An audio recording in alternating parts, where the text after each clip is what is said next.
જય વિદ્યાર્થી મિત્રો, ઓમ ટ્યુશન ક્લાસીસના ઓનલાઈન પ્લેટફોર્મ પર આપનું હાર્દિક સ્વાગત છે. વિદ્યાર્થી મિત્રો, આજે આપણે સાયન્સમાં એક મહત્વનો ફરી એક ટોપિક લઈને આવ્યા છીએ, જેનું નામ છે શું? શ્વસન તંત્ર. વિદ્યાર્થી મિત્રો, આ શ્વસન આપણે કેમ કરતા હોઈએ છીએ, એનું કારણ શું છે? શું તમે મને જણાવી શકો છો? જો તમને ખબર હોય તો તમારે શું કરવાની છે? કોમેન્ટ કરવાની છે હાલ જ, કે શ્વસન એટલે શું, શ્વસન કેમ કરીએ છીએ આપણે. હા વિદ્યાર્થી મિત્રો, શ્વસન આપણે એટલા માટે કરતા હોઈએ છીએ કારણ કે આપણને શેની જરૂર પડતી હોય છે?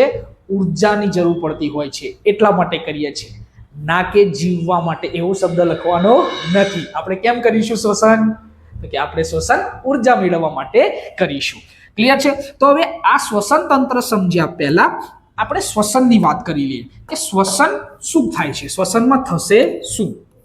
તો શ્વસન જે રહેલું છે વિદ્યાર્થી મિત્રો, એ આપણી જોડે બે પ્રકારે રહેલું હોય છે. એક કેવું શ્વસન હોય તો કે જારક શ્વસન હોય, અને બીજું કેવું શ્વસન હશે વિદ્યાર્થી મિત્રો? તો કે અજારક શ્વસન રહેલું હશે. કેટલા શ્વસન હશે આપણી જોડે? તો કે બે શ્વસન હશે. એક જારક શ્વસન અને બીજું અજારક શ્વસન રહેલું હશે.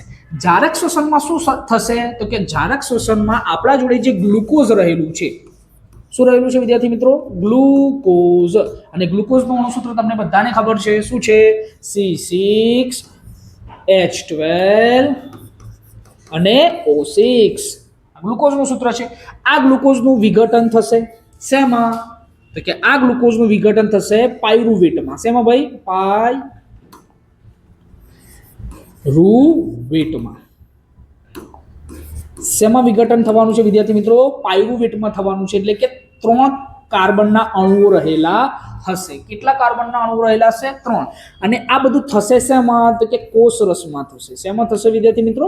કોષરસમાં થવાનું છે. આ બધું શેમાં થવાની પ્રોસેસ? કોષરસમાં. ગ્લુકોઝનું વિઘટન પાયરુવેટમાં થશે, અને આ પાયરુવેટમાં વિઘટન થયા પછી ઓક્સિજનની હાજરીમાં, કોની હાજરીમાં? ઓક્સિજનની હાજરીમાં શું થશે? તો કે કાર્બન ડાયોક્સાઇડ અલગ થશે, વત્તા શું અલગ થવાનું છે વિદ્યાર્થી મિત્રો? પાણી અલગ થવાનું છે, અને વત્તા આપણને શું મળવાની છે? તો કે એટીપી સ્વરૂપે ઉર્જા મળવાની છે. શું મળવાની છે ભાઈ? ઉર્જા મળવાની છે. કેટલા કાર્બન ડાયોક્સાઇડ ને કેટલા પાણીના અણુઓ છૂટવાના છે? તો કે 6 પાણીના અણુઓ અને 6 કાર્બન ડાયોક્સાઇડના અણુઓ, અને આપણને એટીપી સ્વરૂપે શું મળવાની છે? ઉર્જા મળવાની છે. અને કેટલી ઉર્જા મુક્ત થાય છે? તો કહીએ તો આપણે 38, કેટલી ભાઈ? 38 એટીપી ઉર્જા મુક્ત થાય છે. એટીપી નું ફૂલ ફોર્મ આપણને આવડવું જોઈએ. એને શું કહીશું આપણે? Adenosine triphosphate. આ કોના માટે મહત્વ છે? તો કે ધોરણ 10 માં અભ્યાસ કરી રહેલા તમામ વિદ્યાર્થી માટે ખૂબ જ ઇમ્પોર્ટન્ટ છે. ક્લિયર છે? નેક્સ્ટ આપણે જોઈએ છે કે અજારક શ્વસન. કેવું શ્વસન? ઓક્સિજનની હાજરીમાં થતું શ્વસન એટલે જારક શ્વસન કહેવાશે. જ્યારે ઓક્સિજનની ગેરહાજરીમાં થતા શ્વસનને આપણે શું કહીશું? અજારક શ્વસન કહીશું.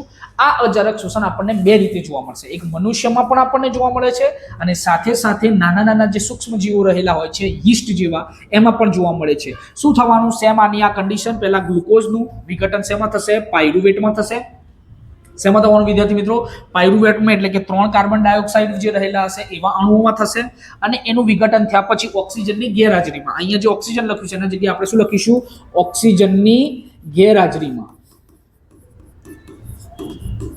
તો યીસ્ટ જેવા પ્રાણીમાં શું થશે? તો કે ઇથેનોલ બનશે. શું બનશે? ઇથેનોલ. આ ઇથેનોલને આપણે શું શાના તરીકે ઓળખીએ છીએ? આલ્કોહોલ તરીકે ઓળખીએ છીએ. અને વત્તા શું છૂટું પડવાનું છે વિદ્યાર્થી મિત્રો? કાર્બન ડાયોક્સાઇડ વાયુ છૂટો પડવાનો છે, અને આપણને શું મળવાની છે? તો કે 2 એટીપી ઉર્જા મળવાની છે. ઉર્જા આપણને મળશે. ક્લિયર?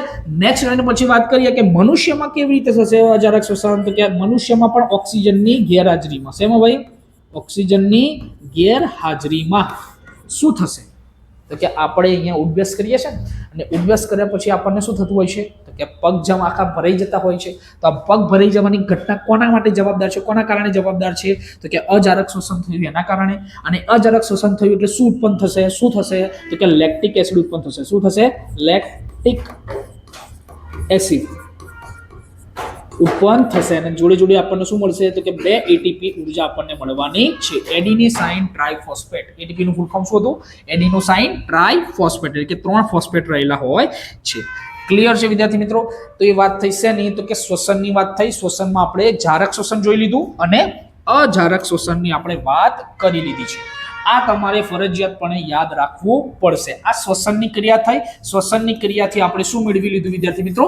ઉર્જા મેળવી લીધી. શું મેળવી લીધી ભાઈ? ઉર્જા મેળવી લીધી. હવે આ શ્વસન તંત્ર જે રહ્યું છે, આખું તંત્ર રહ્યું છે, તંત્રમાં કયા કયા અંગોનો સમાવેશ થશે? તો કે આ જે તંત્ર રહ્યું છે, તંત્રમાં પહેલા તો નાસિકા જે છિદ્ર રહેલું છે એનો સમાવેશ થશે. કોનો સમાવેશ થશે વિદ્યાર્થી મિત્રો? પહેલા તો નાસિકા છિદ્રનો સમાવેશ થશે. પછી એના પછી અંદર શું આવશે? તો કે નાસિકા કોટર આવશે. શું આવશે? નાસિકા કોટર. નાસિકા કોટરમાંથી પછી નીચે આવ્યું છે એટલે શું આવશે? તો કે સ્વરતંત્ર અને કંઠનળીનો ભાગ આવશે. ક્લિયર? કંઠનળીના ભાગ પછી આપણને શું જોવા મળશે? તો કે શ્વાસ નળી જોવા મળશે. ક્લિયર છે? આ કંઠનળી અને શ્વાસ નળીનો જે ભાગ રહેલો હશે એ કેવો હશે? તો કે વલયાકાર રીતે કાસ્થીનો બનેલો હશે. શેનો બનેલો હશે? કાસ્થીનો બનેલો હશે. એના પછી નેક્સ્ટ જોઈએ છે તો કે આ જે આ બનેલી દેખાય છે આપણને, આ જે ભાગ દેખાઈ રહ્યો છે નળી જેવો, એ નળી જેવો ભાગ શેનો છે? તો કે આ નળી જેવો ભાગ જે રહેલો છે એ શ્વાસ વાહિનીનો છે. ક્લિયર છે?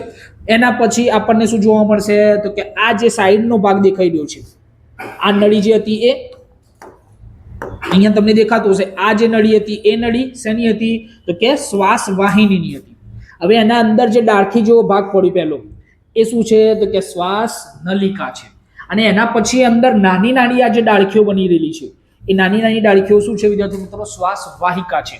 અને આ શ્વાસ વાહિકાના છેડે શું આવેલું હશે? તો કે આવી રીતે નાના નાના ફુગ્ગા જેવી રચના જોવા મળશે. આ ફુગ્ગા જેવી રચના શું રહેલી છે? વાયુ કોષ્ઠો રહેલી હશે. પહેલા આટલી વસ્તુ આપણને ક્લિયર હોવી જોઈએ કે આ કઈ જગ્યાએ કોનું નામ નિર્દેશન કરવું એ ખબર હોવી જોઈએ. એના પછી આપણે આખો પ્રશ્ન તૈયાર કરી શકીએ છીએ, લખી શકીએ છીએ. ક્લિયર? ફર્સ્ટ ઓફ ઓલ આપણે શેની વાત કરી કે પહેલા શું આવશે? તો કે નાસિકા છિદ્ર. નાસિકા છિદ્ર પછી શેમાં આવીશું આપણે? નાસિકા કોટાર. નાસિકા કોટારમાંથી આપણે ક્યાં આવીશું? કંઠનળીના સ્વતંત્ર વાળા ભાગ ઉપર. પછી ક્યાં આવીશું? તો કે શ્વાસ નળીમાં. શ્વાસ નળીમાંથી શું આવશે? તો કે શ્વાસ વાહિની. શ્વાસ વાહિની પછી શું આવશે? શ્વાસ નલિકા. અને શ્વાસ નલિકા પછી શું આવશે? શ્વાસ વાહિકા. અને વાહિકાના છેડા ઉપર આપણને શું જોવા મળશે? ફુગ્ગા જેવી રચના. એને શું કહીશું આપણે? વાયુ કોષ્ઠો તરીકે ઓળખીશું. તો કશું જ કરવાનું નથી. તો કે ફેફસાનું જે આ શ્વસન તંત્ર છે આને આપણે કેમ ભણવાનું છે? શું કારણ છે? તો કે રુધિરને શુદ્ધ કરવાનું છે. આપણે રુધિરનું શુદ્ધિકરણ કઈ જગ્યાએ થશે? તો કે ફેફસામાં થશે. એવું યાદ રાખવાનું છે. જ્યારે રુધિરનું ગાળણ કઈ જગ્યાએ થાય? તો કે મૂત્રપિંડમાં થાય છે, એટલે કે કિડનીમાં થશે. ક્લિયર છે? ગાળણ કિડનીમાં થાય, મૂત્રપિંડમાં. જ્યારે શ્વસન તંત્રમાં શું થશે? તો કે રુધિર શુદ્ધ બનશે, ઓક્સિજન વાળું રુધિર બનશે. ક્લિયર? તો ઓક્સિજન વાળું રુધિર બનવા માટે પહેલા આપણે શું લેવું પડશે? આમ કરી શ્વાસ લેવો પડશે. શ્વાસ લીધો કોના આધારે? તો કે આપણે નાસિકા છિદ્ર દ્વારા લીધો. નાસિકા છિદ્ર જે રહેલું છે, આ નાસિકા છિદ્રમાં આપણને ઘણી બધી વસ્તુઓ જોવા મળતી હોય છે. કેવી? તો કે આપણને ઘણી બધી વસ્તુમાં બે વસ્તુ યાદ રાખવાની છે. એક આવે છે શ્લેષ્મ. શ્લેષ્મ જેવો ચીકણો પદાર્થ રહેલો હશે. અને બીજી વસ્તુ શું રહેલી હશે? તો કે રોમ રહેલા હશે. શું રહેલા હશે? રોમ. રોમ એટલે નાના નાના વાળ રહેલા હશે. કેમ રહેલા છે? તો કે આપણે જ્યારે શ્વાસ લઈએ છીએ એ શ્વાસ દરમિયાન આજુબાજુની જે હવા હશે એ પ્રદૂષણવાળી હશે અથવા તો ધૂળના રજકણોવાળી હશે. તો એ આપણા શરીરના અંદર ફેફસામાં ન જતી રહે, એને રોકવા માટે શું આવેલા છે? રોમ. અને આ રોમના જોડે કેવો પદાર્થ રહેલો હશે? ચીકણો ચીકણો પદાર્થ. જો આમ અંદર નાખીને ચેક કરજો, ચીકણું ચીકણું લાગશે. ક્લિયર છે? તો આ જે ચીકણો પદાર્થ હશે શું કરશે? તો કે ધૂળના રજકણોને અંદર જતો અટકાઈ જશે, ત્યાં ચોંટી જશે. પછી તમે આમ કરી બહાર કાઢી શું કરશો? રમશો ને. પછી આગળ શું કરશો? પછી આગળ નેક્સ્ટ તો કે નાસિકા છિદ્ર પછી આ હવા ક્યાં પહોંચશે? તો કે નાસિકા કોટારમાં જશે. ક્યાં જશે? નાસિકા કોટારમાં. અને જેવી નાસિકા કોટારમાં જશે પછી નાસિકા કોટારમાંથી હવા ધીમે ધીમે ધીમે ધીમે ક્યાં આવશે? કંઠનળીવાળા ભાગ ઉપર. અને નળીવાળા ભાગ પછી હવા ક્યાં પહોંચે છે? તો કે શ્વાસ નળીના ભાગ ઉપર પહોંચે છે. આ શ્વાસ નળીનો જે ભાગ રહેલો હશે ત્યાં એક ઢાંકણ જેવી રચના આવેલી હશે. એ ઢાંકણને આપણે ઘાટી ઢાંકણ તરીકે ઓળખીએ છીએ. કેમ? કારણ કે જ્યારે આપણે ખોરાક ખાતા હોઈએ છીએ ત્યારે ખોરાક અને શ્વાસનો માર્ગ એક જ રહેલો હોય છે. અને પછી અહીંયાથી શ્વાસ નળી અલગ થશે અને અહીંયાથી બીજું શું અલગ થવાનું છે? તો કે અન્ન નળી અલગ થશે. આ બેના આધારે ઘાટી ઢાંકણ ઢંકાયેલું હોય છે. જ્યારે આપણે ખોરાક કહીએ છીએ ત્યારે શ્વાસ નળી શું થઈ જશે? બંધ થઈ જશે. દાખલા તરીકે સમજો, મેં આ ખોરાક ખાધો, ખોરાકનો કણ અહીંયાથી ઉતારી રહ્યો છું, તો ગળાના ભાગે તો બેનો રસ્તો એક જ છે. હવાનો જવાનો અને ખોરાકને જવાનો રસ્તો કેવો છે? એક છે. પણ જેવો અહીંથી આગળ કંઠનળીથી નીચે પહોંચશે એટલે શું આવશે? બે નળીઓ બીજી બનશે. કઈ? શ્વાસ નળીની નળી બનશે અને બીજી કઈ બનશે? તો અન્ન નળી વાળી બનશે. ક્લિયર? અને આ બંને વચ્ચે એક જ ઢાંકણ, એક જ દરવાજો છે, કાં તો આમ પડશે કાં તો આમ પડશે. ક્લિયર? તો જ્યારે આપણે શ્વાસ લઈશું ત્યારે શું બંધ થઈ જશે? અન્ન નળી બંધ થશે. અને જ્યારે આપણે ખોરાક ગળીશું એ દરમિયાન શ્વાસ નળી શું થઈ જશે? બંધ થઈ જશે અને ખોરાક અન્ન નળીમાં જશે. ક્લિયર છે? તો ઘણી વાર જો શ્વાસ નળીમાં ખોરાક જતો રહેતો હોય છે તો આપણને ખાતા ખાતા ઉધરસ ને બધું ચાલુ થઈ જાય છે. ક્લિયર? હવે નેક્સ્ટ આપણે જો આગળ જોઈએ છે, ઘાંટી ઢાંકણ પછી શું ભાઈ હવા ક્યાં પહોંચશે? તો કે ઘાંટી ઢાંકણ પછી શ્વાસ નળીમાં જશે અને શ્વાસ નળીમાંથી હવા ધીમે ધીમે ધીમે કઈ જગ્યાએ આવવાનું ચાલુ થશે? શ્વાસ વાહિનીમાં આવવાનું ચાલુ થશે. હવે શ્વાસ વાહિનીઓ શેમાં ખુલશે? તો કે શ્વાસ વાહિનીઓ જે રહેલી છે શ્વાસ નલિકાઓમાં ખુલશે. અને શ્વાસ નલિકાઓ શેમાં ખુલશે? તો કે શ્વાસ વાહિકામાં ખુલશે. ક્લિયર છે? અને આ શ્વાસ વાહિકાઓમાંથી જે હવા રહેલી હતી એ હવા ક્યાં જશે? તો કે વાયુકોષ્ઠોમાં જશે. આમ ફુગ્ગા જેવી રચના થશે, વાયુકોષ્ઠો ફૂલવા લાગશે. ક્લિયર? અને આ જે વાયુકોષ્ઠો રહેલા છે એ વાયુકોષ્ઠોના છેડે શું રહેલી હશે? તો કે રુધિર કેશિકાઓ રહેલી હોય છે. રુધિર કેશિકાઓનું ગુચ્છ રહેલું હોય છે, આખું ગુચ્છ રહેલું હશે. આખો અંદર શું રહેલું છે? રુધિર કેશિકાઓનો આખો જાડી જેવી રચનાઓ થયેલી હશે. અહીંયા રુધિર કેશિકાઓ બધી જોઈન્ટ થયેલી હશે. કેમ? કારણ કે રુધિર ત્યાં આવશે, એમાંથી કાર્બન ડાયોક્સાઇડ વાયુકોષ્ઠો શું કરશે? શોષી લેશે અને ઓક્સિજન એમાં રુધિરમાં નાખશે. ક્લિયર? તો એ પ્રક્રિયા કરવા માટે જવાબદાર કોણ છે? તો કે વાયુકોષ્ઠો રહેલા છે. આ તમામ વસ્તુ મેં બોલીને તમને સમજાવી લે છે. તમારે નોટ અને પેન લઈને આને શું કરવાની છે? બધી વસ્તુ ડિટેલમાં લખી દેવાની છે. કે ભાઈ મુદ્દા પાડી લખવાનું કે પહેલો મુદ્દો શું છે આપણા જોડે? તો કે નાસિકા છિદ્ર હતો. બીજો મુદ્દો શું હતો આપણા જોડે? નાસિકા કોટર હતો. ત્રીજો મુદ્દો શું હતો આપણા જોડે? એ પ્રમાણે તમારો કંઠનળી હતો. ચોથો મુદ્દો આપણા જોડે શ્વાસ નળી હતો. એ પ્રમાણે તમારે શું કરવાનું છે? મુદ્દા પાડવાના છે. અને આનું જે વાક્ય હું બોલ્યો છું તમારે શું કરી દેવાનું છે? નોટ ડાઉન કરી દેવાનું છે. અને પછી એને રિમેમ્બર કરવાનું છે કે શું બોલ્યા હતા એ બધું યાદ કરવાનું છે. એટલે તમને આખો પ્રશ્ન યાદ રહી જશે. ક્લિયર છે? હવે નેક્સ્ટ આપણે આના ઉપરથી ચર્ચા કરવી હોય તો શું થશે?